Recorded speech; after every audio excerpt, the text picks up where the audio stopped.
खुलुमबाय गोजोन फुंबिलिनि बयनिसिमबो गाहाम हामलायथि बावहरग्रोनाय थाबाय आसा खालामो बयबो मोजाङैनो दङ नोंथांमोननि थाखाय आं गोदान मोनसे खौरां लानानै नुजाथि फैलायबाय आसा खालामो नोंथांमोना खौरांखौ नायनानै मोजां मोनगोन।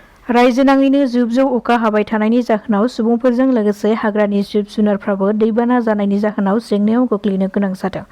जेराव अखा हाबाय थानायनि जाहोनाव हाग्रानि जिब जुनार थाग्रा जायगाफ्रा दैजों लोमसावनानै थानो जायगा गैयि जादों। जायनि जाहोनाव हाग्रानिफ्राय ओंखारबोनानै सुबुंफोर थाग्रा जायगायाव उदाङै बेरायथिंदों। बेबादिनो माजुलिनि जना ओनसोलावबो थानो जायगा नागिरनानै माब्रै गान्दाया कमलाबारि बकरा काक्रिकटा ओनसोलाव उदखार खालामफैदों।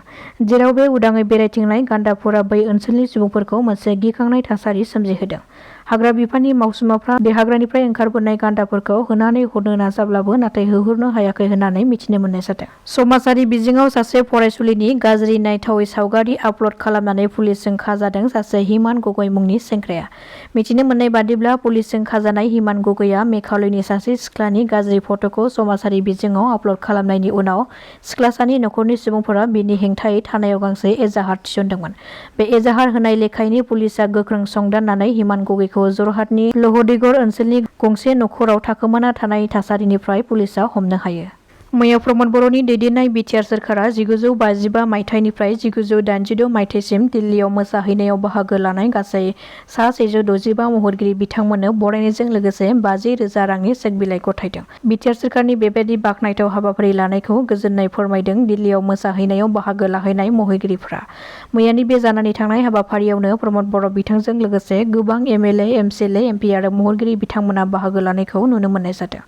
जेराव बे जानानै थांनाय हाबाफारियावनो प्रमद बर' बिथाङा बाहागो लानानै मोनसे खोथा फोसावदों। जेराव बिथाङा फोरमायथिनाय बादिब्ला थांनाय 1955 मायथाइनिफ्राय जायफोर बिथांमोना बर'नि हारिमुखौ हादरनि दाब दाब थावनियाव दिन्थिफुंहैबाय बिथांमोननि मुंखौ कक्राझारनि कालचारेल कमप्लेक्सनि सिङाव 25 फुट गोजौ मोनसे खाम्फा गायसननानै बेवहाय लिरनानै दोननाय जागोन होननानै बुंथियो प्रमद बर' बिथाङा। काछार पुलिसआ ड्राग्सनि हेंथायै सिग्रोमनानै गोबां जिल्लाफोरनि दाब दाब जायगानिफ्राय गासै 575 ग्राम हेर'इनफोरखौ बोखांनो हादों।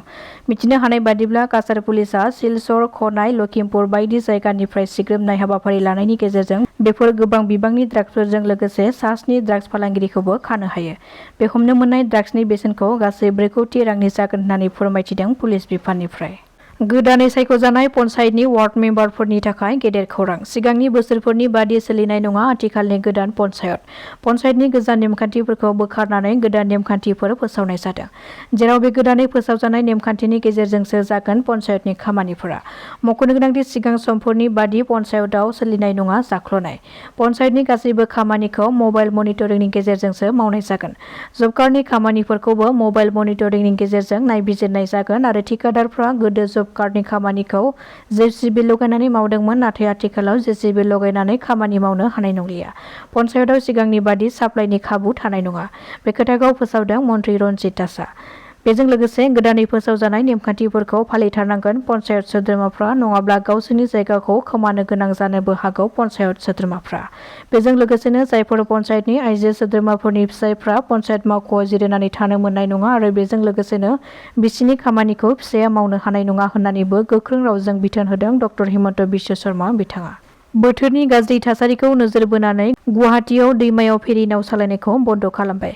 मिथिनो मोननाय बादिब्ला दासान्दि थाद'नाय गैयै जुब जुब अखा हानायजों लोगोसे बारहुंखा फैनायखौ नोजोर होनानै बे थांखिखौ लानाय जादों आरो जेब्लासिम बोथोरा मोजां थासारियाव फैफिना अब्लासिम फेरि नाव सालायनायफोरखौ बन्द' खालामनाय जागोन होननानै खौरां मोननाय जादों। गावखौनो सासे आइपिएस बुंनानै सिनायथि होनानै लाग्रा सासे नंखाय आइपिएसनि सिनायथि होग्रा दिम्पु दास मुंनि सासे सेंग्राखौ खादों पुलिसआ। मिथिनो हानाय बादिब्ला मरिगाव पुलिस बिफाना खानो हायो बे नंखाय आइपिएस दिम्पु दासखौ। सुलुंनिफ्राय मिथिनो हानाय बादिब्ला दिम्पु दासआ गावखौ सासे दिल्लीनि डिजिपि महरै खामानि मावदोंमोन होननानै गोबां सुबुंफोरखौ थगायदोंमोन आरो गावखौनो डिपुटेसनाव दं होननानै गिबियाव गावखौ सिनायथि होदोंमोन।